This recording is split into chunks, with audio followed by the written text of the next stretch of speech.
क्षितिज और अनुभा की शादी हुए 3 महीने बीत चुके थे और 3 महीनों में ही अनुभा को पता चल चुका था कि क्षितिज एक बहुत ही कमज़ोर चरित्र का व्यक्ति है और बहुत ही दिलफेक किस्म का है। हर वक्त औरतों को रिझाने की और अपनी तरफ आकर्षित करने की कोशिश करता रहता है। अनुभा को यह सब बिल्कुल पसंद नहीं था। अनुभा और क्षितिज दोनों ही नौकरी करते थे और इस बात को लेकर अक्सर दोनों में बहस हो जाती थी और क्षितिज की माँ कांति देवी हमेशा अनुभा को ही डांट देती थी कि तुम मेरे बेटे को ऊपर ऐसे फालतू इल्ज़ाम मत लगाओ। मेरा बेटा तो लाखों में एक है और अब वह नौकरी करेगा तो क्या काम के सिलसिले में देखकर बात करेगा कि कौन लड़की है और कौन लड़का। क्या तुम लड़कों से बात नहीं करती तो क्या हम तुम्हारे ऊपर भी ऐसे ही इल्ज़ाम लगा देते हैं। अनुभा बोलती भी थी, ऐसी कोई बात नहीं है, लेकिन मैं क्षितिज को अच्छे से समझ चुकी हूँ कि यह लड़कियों से किस मकसद से बात करता है। लेकिन कांति देवी लड़ झगड़ कर मामला वहीं पर ख़त्म करवा देती थी। वैसे ही अंदर कांति देवी को भी यह बात पता थी कि क्षितिज किस किस्म का लड़का है और उन्हें लगा था कि शादी के बाद यह सब कुछ धीरे धीरे खत्म हो जाएगा और वह अपना घर परिवार संभालने लगेगा और उन्हें इस बात का की अभी भी आस थी। लेकिन चरित्र का ढीला क्षितिज इतनी जल्दी सुधरने वाला नहीं था। कभी कभी अनुभा अपनी मम्मी पापा से भी इस बारे में बात करती थी तो वह लोग भी यही बोलते थे, बेटा ज़्यादा शक मत किया कर, हो सकता है ऐसा कुछ भी ना हो, तुझे सिर्फ वहम हो रहा हो। और वैसे भी अगर उसका किसी दूसरी लड़की से चक्कर होता तो वह तुझसे शादी क्यों करता।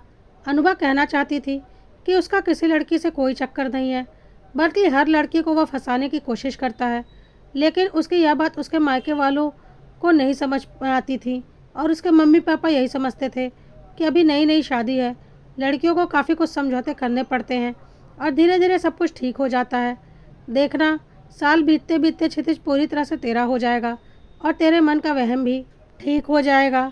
लेकिन अनुभा समझ चुकी थी ऐसा कुछ भी नहीं होने वाला, क्योंकि क्षितिज ऐसा है ही नहीं कि वह एक औरत के साथ बंध कर एक रिश्ता निभाए और घर परिवार संभाले। जो बात उसके माँ बाप और सास को समझ में नहीं आ रही थी।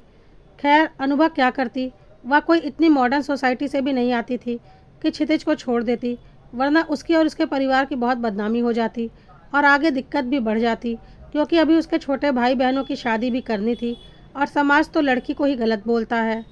लेकिन क्षितिज ने अब बहुत बड़ा गलत कदम उठा लिया था और अब वह किसी और लड़की के साथ अलग फ्लैट लेकर लिव इन में रह रहा था और कभी कभार घर आ जाया करता था, जिससे अनुभा को बहुत गुस्सा आ रहा था और उसने इस बात का बहुत बड़ा बवाल मचाया था।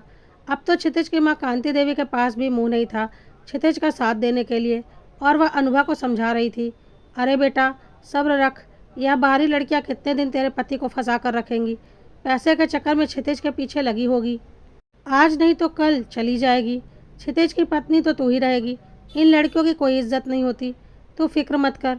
अनुभा को बहुत गुस्सा आता था और वह बोल देती थी, इन लड़कियों की तो कोई इज्जत नहीं, और आपके बेटे क्षितिज की कौन सी इज्जत है।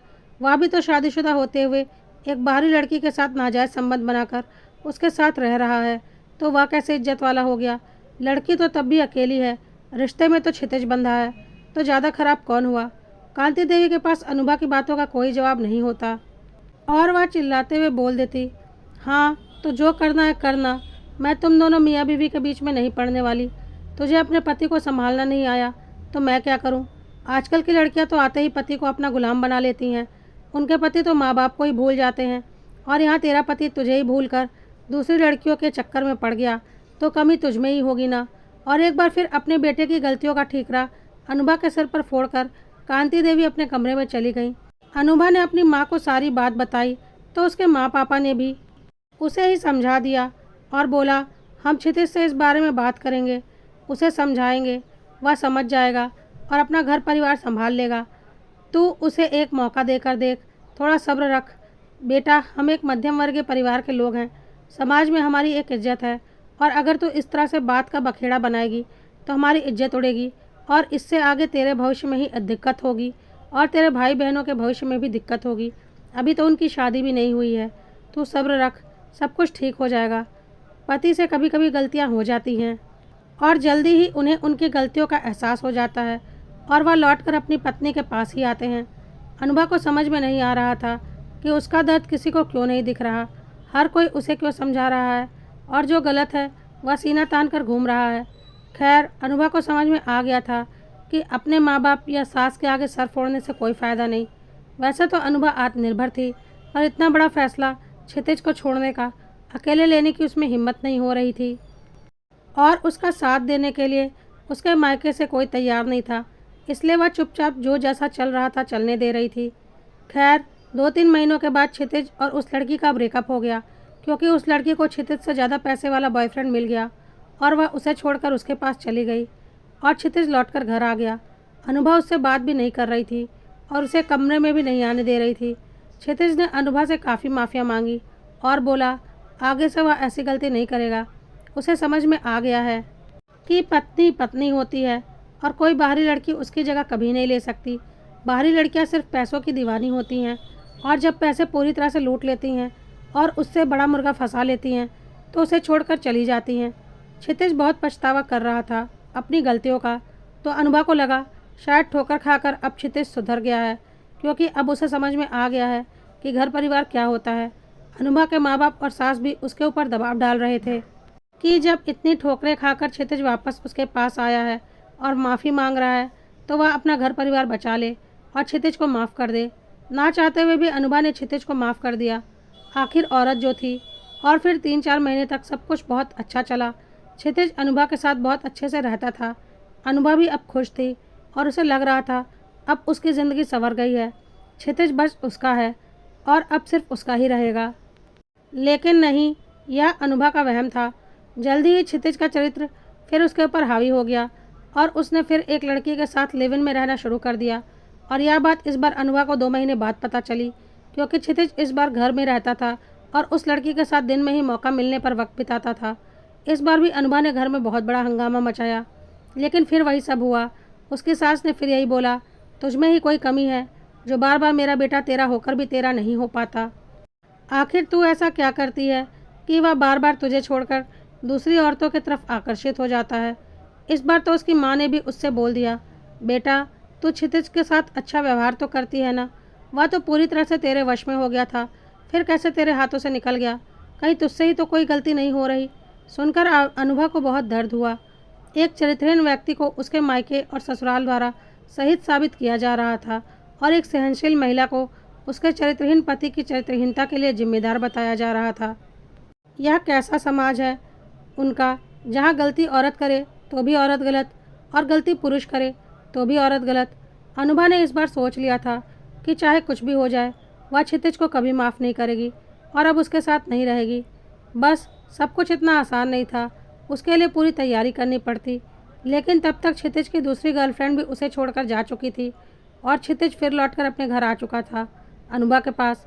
लेकिन इस बार अनुभा किसी भी कीमत पर क्षितिज को माफ़ करने वाली नहीं थी और वह उसे अपने कमरे में भी नहीं घुसने दे रही थी और बोल रही थी वह खुद ही जल्दी इस घर से चली जाएगी, वह क्षितिज के साथ नहीं रहेगी। सास कांति जी ने अनुभा के मम्मी पापा को बुला लिया था।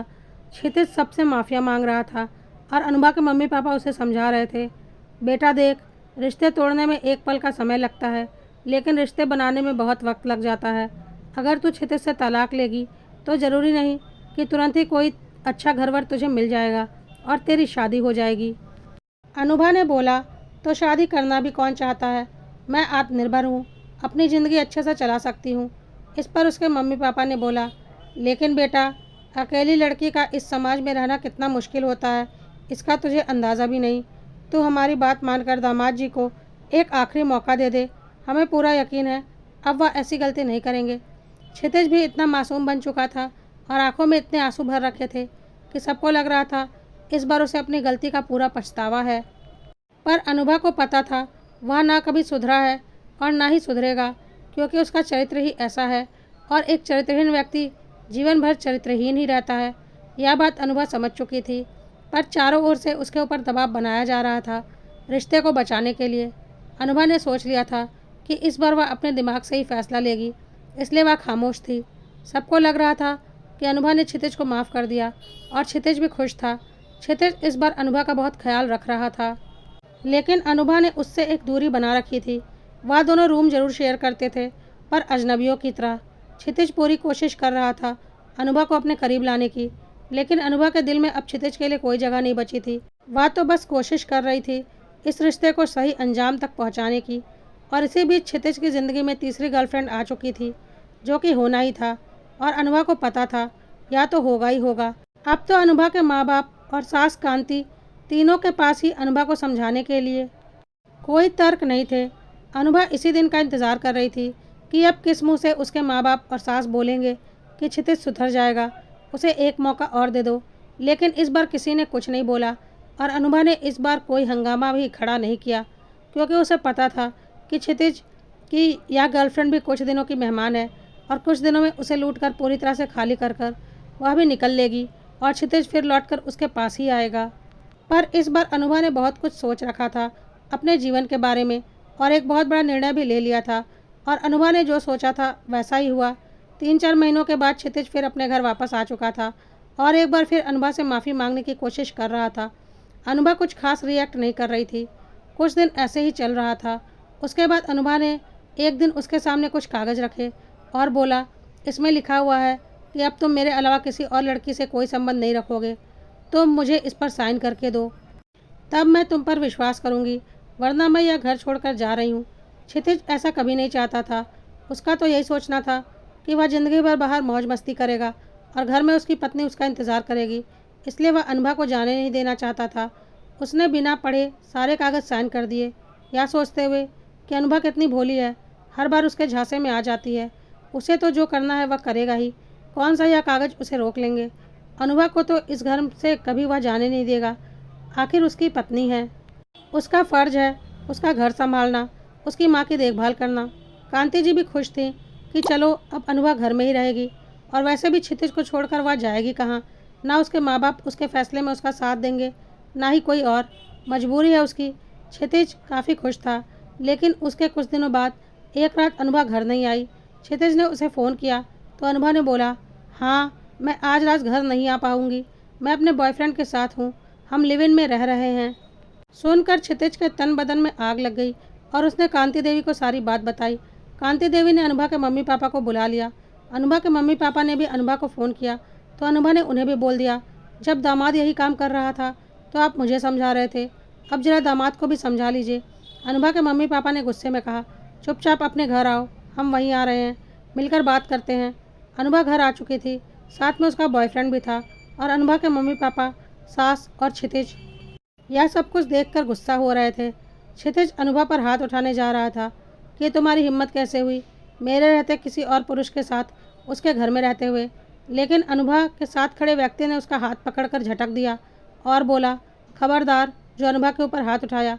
अब अनुभा ने बोला, क्यों, जब यही दर्द तुम मुझे देते हो, एक बार नहीं कई बार देते हो, तो कभी एहसास नहीं हुआ कि मेरे दिल पर क्या गुजरती होगी कि पत्नी के रहते तुम किसी और औरत के साथ अलग फ्लैट में रहते हो, और आज जब वही काम मैंने कर दिया तो तुम्हारे तन बदन में आग लग रही है।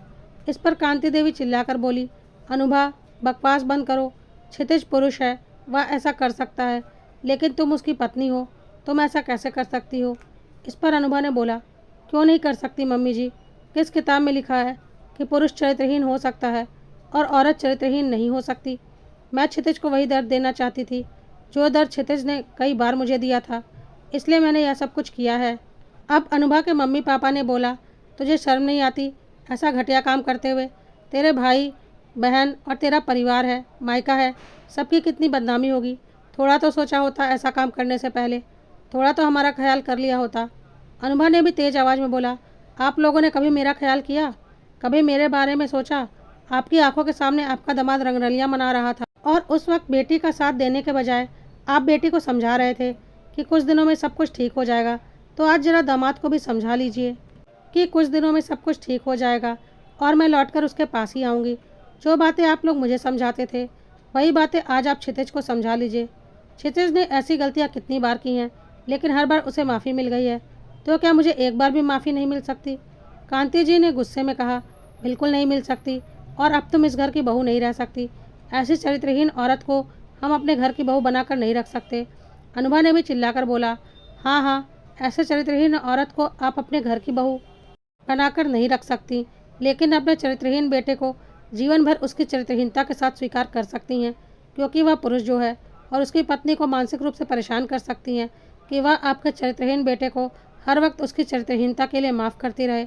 अनुभा के मम्मी पापा उसे समझा रहे थे, बेटा ऐसा मत कर, सब कुछ खत्म हो जाएगा, या समाज ऐसा ही है।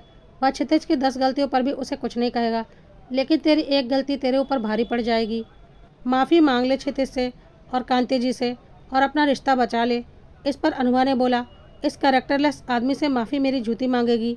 आप लोगों ने समझ क्या रखा है मुझे, इस्तेमाल करने वाला कोई खिलौना, जिसका जब मन किया चाबी घुमाया और इस्तेमाल कर लिया और मैं उनके हिसाब से नाच ली। ऐसा कुछ नहीं होने वाला। अब मेरी ज़िंदगी का फ़ैसला मैं खुद करूँगी।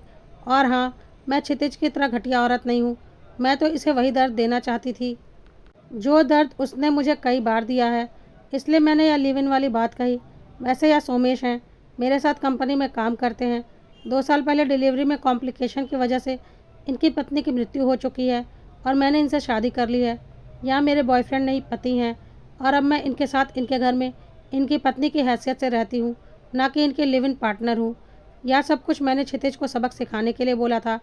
अब क्षितिज ने बोला, तुम बिना तलाक लिए दूसरी शादी कैसे कर सकती हो? तो अनुभा ने तलाक के कागज़ क्षितिज के मुंह पर दे मारे और बोला, सारे कागज़ तुमने खुद साइन किए थे ना, जहाँ बोला था, जैसा बोला था, पढ़ना ज़रूरी नहीं समझा था ना। मैंने सारा इंतज़ाम पहले ही कर रखा था। और अब मैं तुम्हारी कोई पत्नी नहीं हूँ, तो अपनी यह अकड़ अपनी माँ को दिखाओ। मेरे पति अब सोमेश हैं और सिर्फ उनका हक बनता है मेरे ऊपर। तुम जाकर अपने लिए कोई नई गर्लफ्रेंड ढूंढ लो, क्योंकि तुम्हारे साथ वही ठीक लगेगी। तुम किसी को पत्नी बनाने के लायक नहीं हो। और फिर अनुभा ने अपने मम्मी पापा की तरफ रुख किया और बोला, आपकी बेटी चरित्रहीन औरत नहीं है। मैंने सोमेश से शादी की है, वह भी क्षितिज से तलाक लेने के बाद। लेकिन हाँ, इस बात का अफसोस ज़रूर है कि आप लोगों ने कभी समाज के डर से अपनी बेटी का साथ नहीं दिया और अपने इस कैरेक्टरलेस दामाद का साथ दिया। लेकिन अब मुझे सोमेश के साथ मिल चुका है और वह मेरा हर कदम पर साथ देंगे, इसका मुझे पूरा यकीन है। कहकर अनुभा ने सोमेश का हाथ पकड़ा और वहाँ से चली गई। उसके माँ बाप उसे जाते हुए देख रहे थे। उन्हें पता था कि अब उनका कोई हक भी नहीं है अनुभा से कुछ भी बोलने या रोकने का, या उसके फैसले पर सवाल उठाने का, क्योंकि उसने जो कुछ भी बोला था सच बोला था। उन्होंने कभी भी अनुभा का साथ नहीं दिया था। अनुभा ने आज एक बहुत बड़ा फैसला लेकर अपनी ज़िंदगी खुद संवार ली थी और क्षितिज को एहसास भी दिला दिया था कि जीवन साथी के रहते किसी दूसरे के साथ संबंध बनाने पर कैसा महसूस होता है।